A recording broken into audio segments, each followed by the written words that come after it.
San Antonio falls in a weird place for me where I I don't really see many holes here besides depth. And I like pretty much every single part of this team.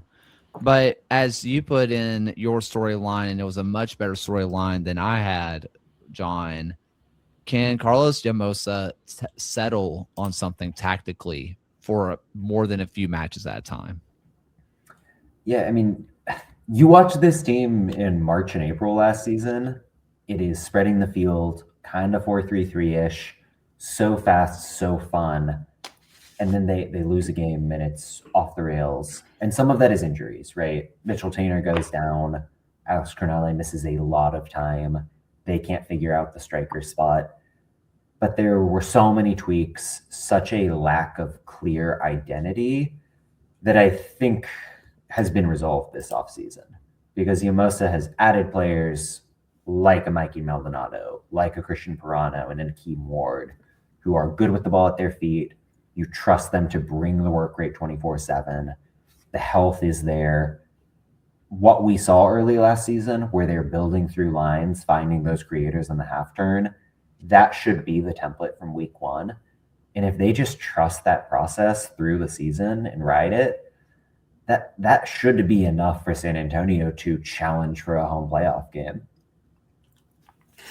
Yeah, and this is a team who, in the latter half of last season, those final kind of 15 league games, they only won 4 of them, but they were no longer at least getting blown up because they had some of those results, such as a 42 defeat to New Mexico, a 4-0 loss to Charleston, and earlier in the season that kind of went away. That even though they weren't stringing together results in that second half of the season, they only had one span of time where they went 3 matches unbeaten. I do think the San Antonio team is quietly have gone about their business and has improved the team, bringing back San Antonio local Mikey Maldonado to the team, bringing back Christian Pirano as well. Like, this team should be at least competitive for a home playoff game, like you said, John. When I was looking at this roster coming into this episode, and I was looking at matches from last year, trying to kind of figure out where do they need to improve, where can they really pick stuff up. Other than I am just always overly mean to Richard Sanchez, and it's something I need to get over with myself. I really do. I should not be as mean as I am to Richard Sanchez. I need to stop it. That's really the only clear place that I'm like, yeah, that needs an upgrade or that can't compete. This team can go toe to toe with anybody for my worth. You look at the back line, you look at the midfield, and you're like, those are 2 of the best position groups in the league. I have some slight doubts that Santiago Patino can be that guy. He looked like he had lost a step when he came back last season.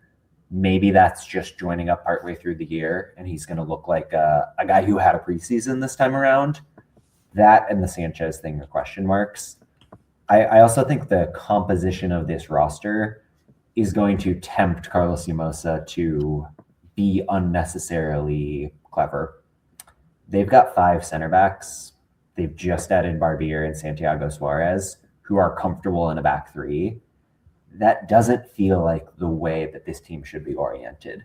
Like, the more defenders they've got on the pitch, the less chance they have at controlling the midfield, when that is so obviously the strength of what this squad should be.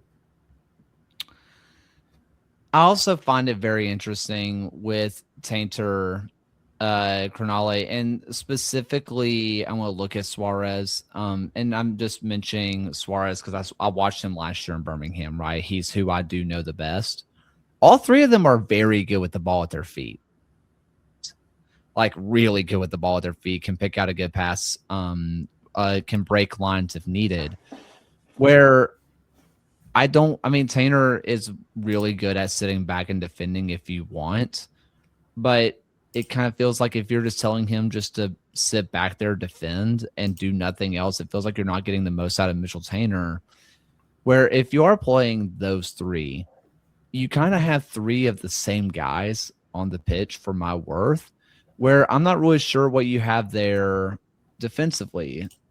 or just kind of tactically going on. And Suarez is in on loan from MLS. They're going to expect him to play.